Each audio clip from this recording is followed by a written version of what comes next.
Hey everyone, Harry over at Tackle Express. Today we're going to be covering one of our most asked questions here at the shop, and that is knot tying. We're going to be covering all the different essential saltwater knots for today, so let's get ready and get into knot tying.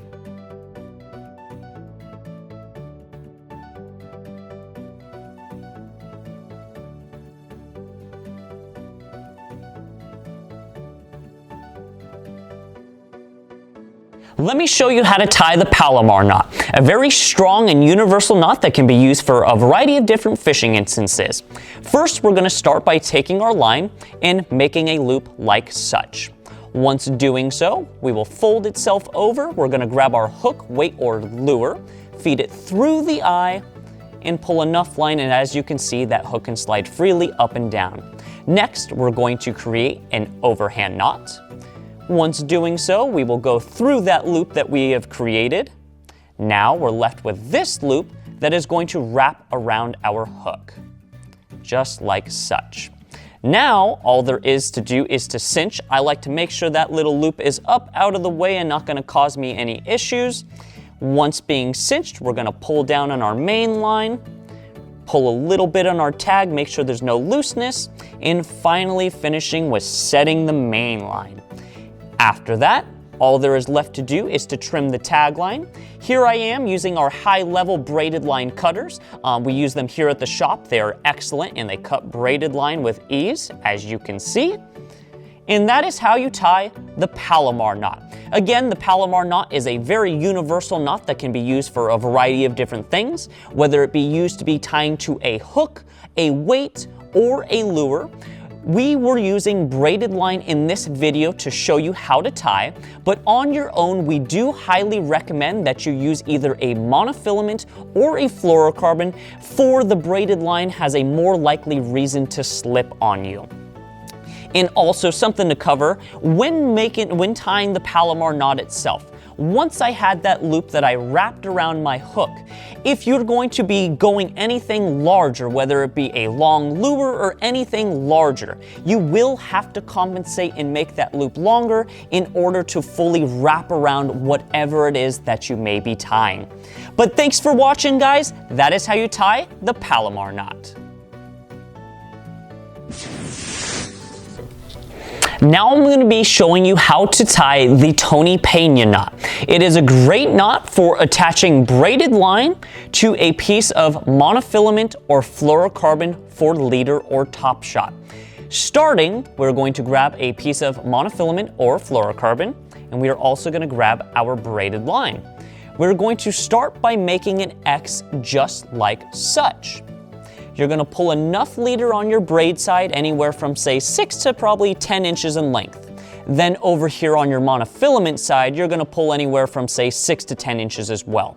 You're going to start by making a loop on your monofilament end, just like this. Then you'll take this line, go around 3 times. So here is 1, 2, and number 3. Once I finish number 3, I do switch this knot around, which makes it a little easier for me to tie. But once I got the loop created here with 3 wraps, we're just simply gonna cinch this on down. Just like such.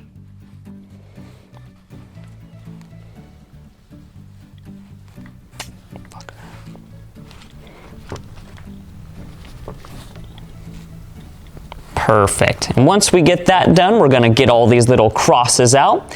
As you can see, I got about 6 to approximately 10 inches of that braided line. Next, after again, I've gotten my 3 wraps with my mono, I'm going to take this finger and put it in between our mono or fluorocarbon leader, then my braided line.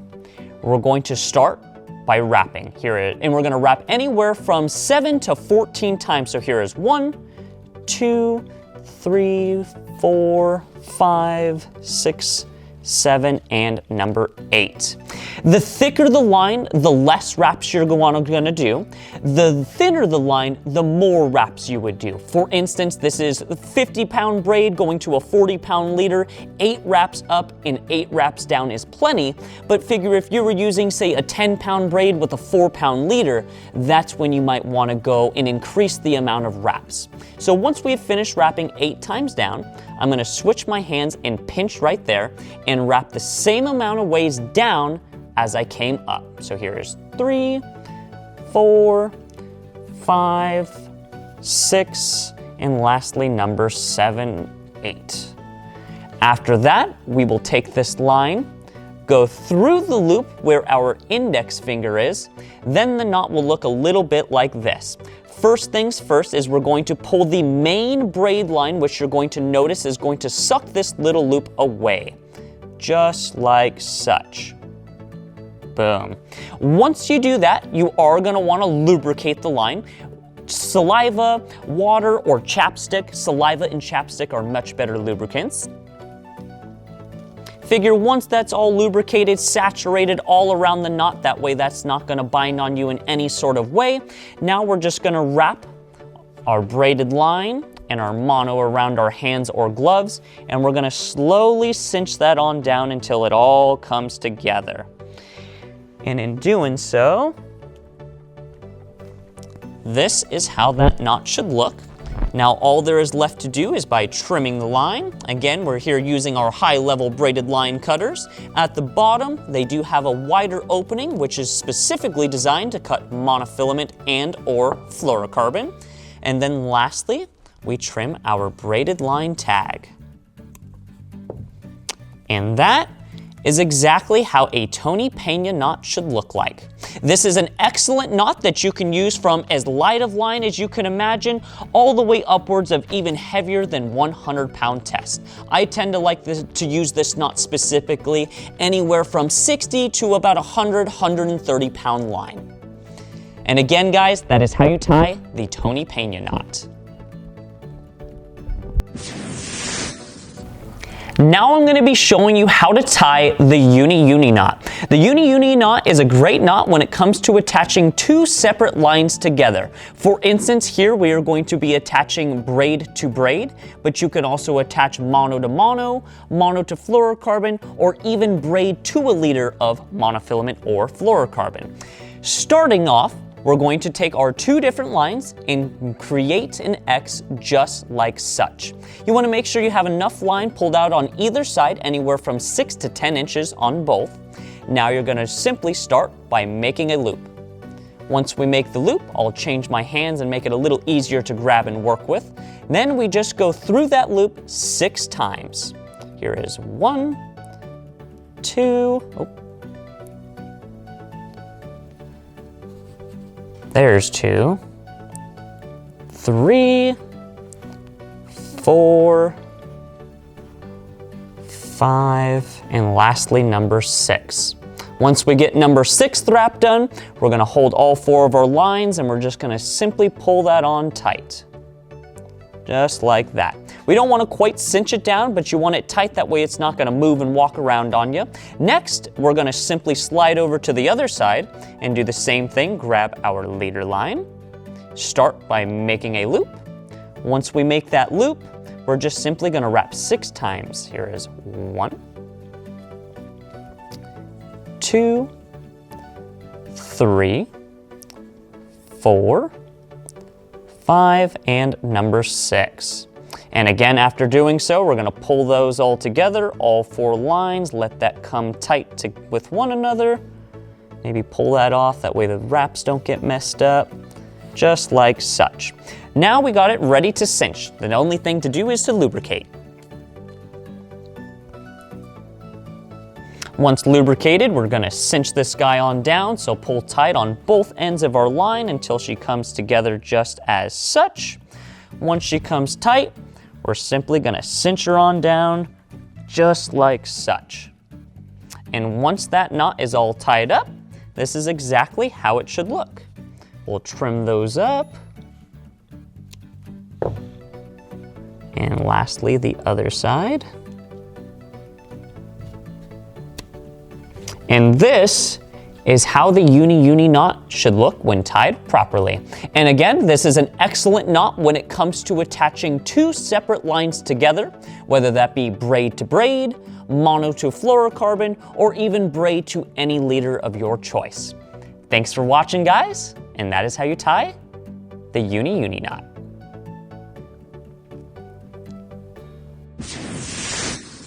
Today we're going to be covering how to tie the dropper loop knot. Again, this is a very versatile knot that can be used in a variety of ways. Just a little disclaimer, we do highly suggest to utilize a monofilament or a fluorocarbon. For our video purposes, we are utilizing a braided line, which is a lot easier to see. But let's get in on how to tie that. For instance, the bottom side is typically where we're going to attach our weight. So depending on how far you want that weight to your hook to be will determine how much line you pull out. For instance, once we get to determine how long we want that to be, we're going to start by making a loop just like such. You can make your loop as large or as small as you'd like. Figure right here is probably more middle of the road. We're going to grab up here where these two lines are kind of separated, and we're going to twist those guys 8 times. So 1, 2, 3, 4, 5, 6, 7, and number 8.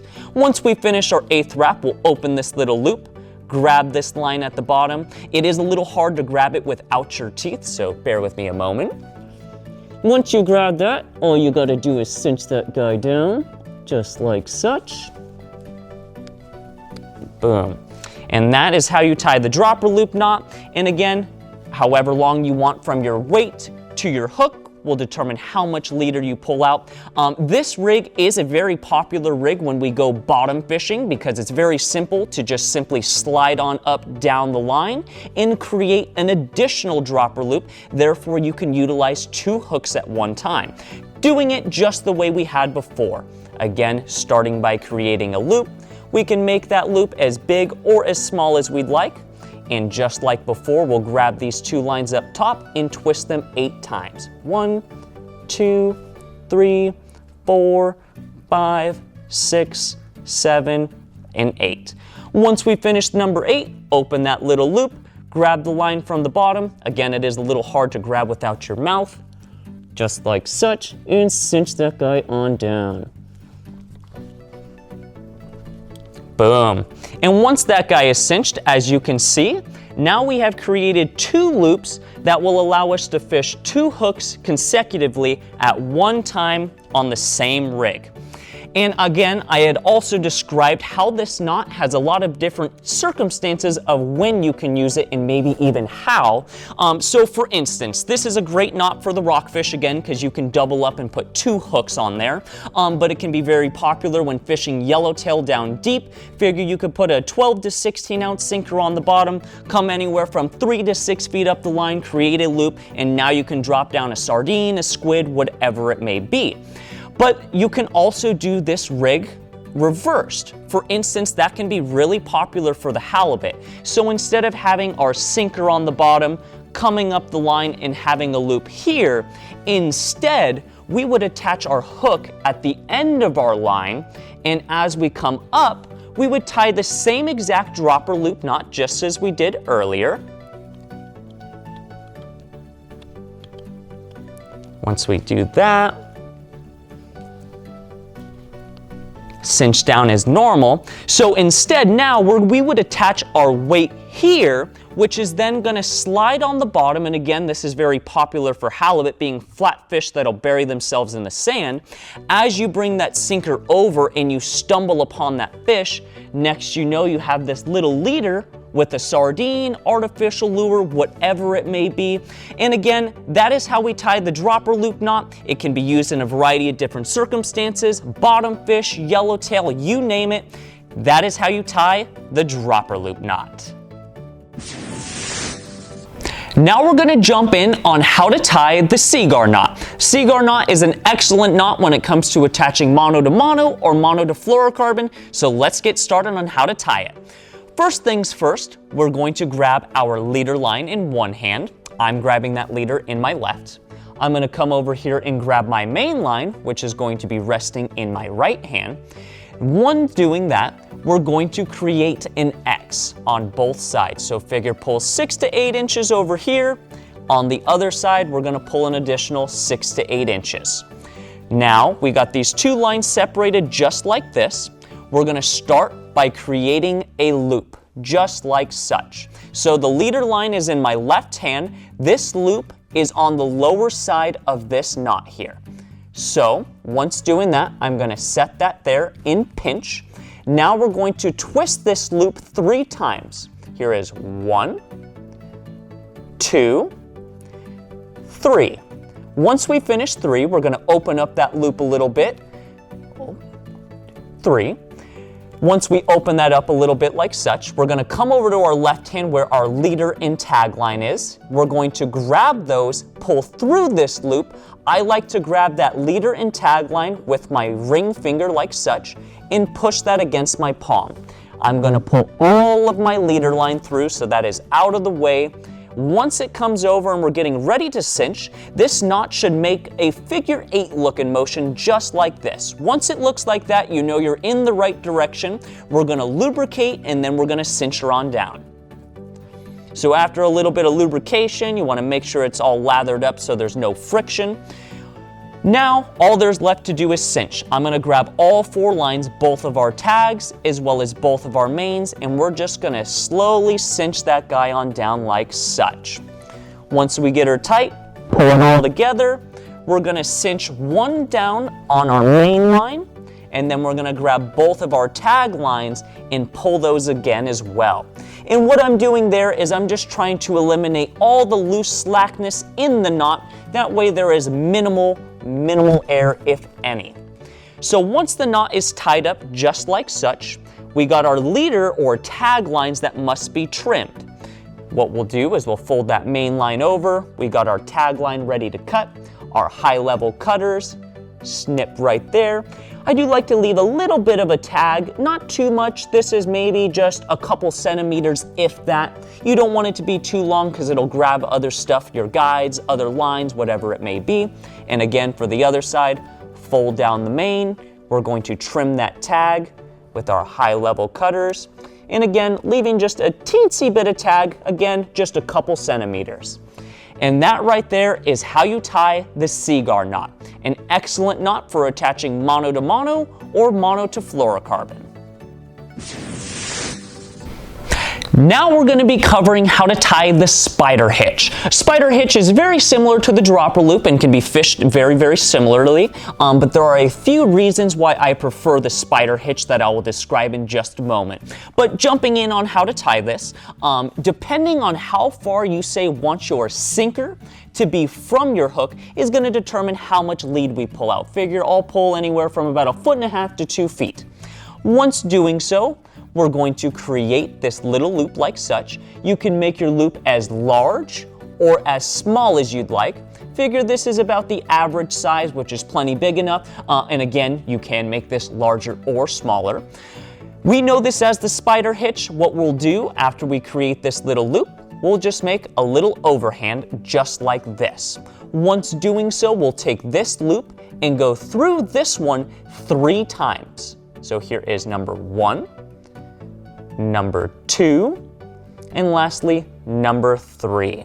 Once we get number 3, we're about ready to start cinching this guy on down. As you can see, we got our 3 wraps here with our loop, which is where we're going to attach our hook or lure.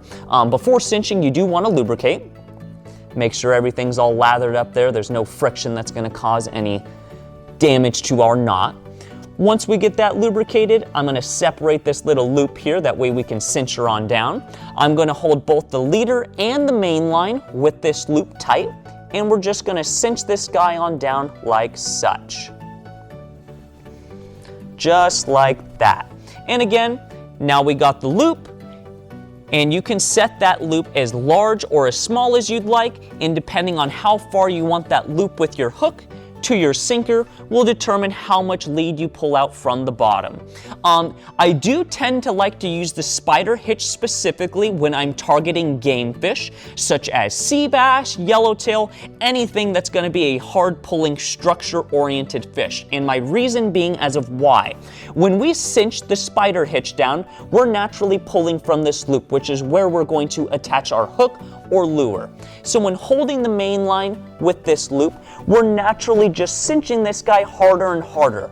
We're not actually going to be pulling this guy apart like say we would with the dropper loop, which could cause an issue on anything large for that matter. So again, I do like to use the spider hitch on all of my game fish, yellowtail, sea bass, anything that pulls hard. And I do tend to only use one loop in this spider hitch rig. So I'll attach my torpedo sinker down here at the bottom, attach my hook, and this is typically what I'll use again for halibut or yellowtail. Thanks for watching, guys. This is how you tie the spider hitch. Thank you to everybody for watching that video. There's a few great knots that should help you out there on the water, but if any questions, please feel free to drop a comment, ring that bell to be notified on our next video, subscribe, and feel free to check us out on social media, both Facebook and Instagram. And if you like this shirt here, we have them on our website. And until then, guys, Harry from Tackle Express, we'll see you in the next video.